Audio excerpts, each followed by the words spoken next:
सिलावट चूड़िया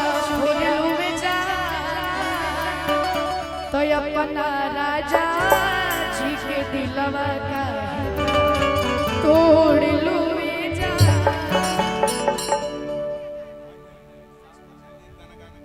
एकदम हम चाहते हैं साला सारे लोग जितने भी हैं आ जाइए आप लोग आ जाइए थोड़ा झूम लीजिए ताकि सब लोग देखें कहे के कैसे तसीला बटवा चूड़िया तोड़ लूए जा सिलावट पर चूड़िया तोड़ लूए जा तो अपना राजा जी के दिलवा का तोड़ लूए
सारे लोग हैं तो हम चाहते हैं सब लोग एक ही बार में मंच में आ जाए क्योंकि काफी ज्यादा समय भी हो गया है। सुभाष भैया हमारे सब लोग हम चाहते हैं सारे लोग आ जाए।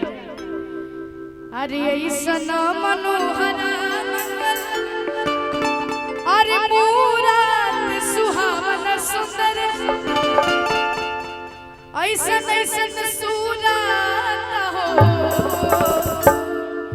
ए राजा जी ए राजा जी ए राजा जी एक करे तो जरूर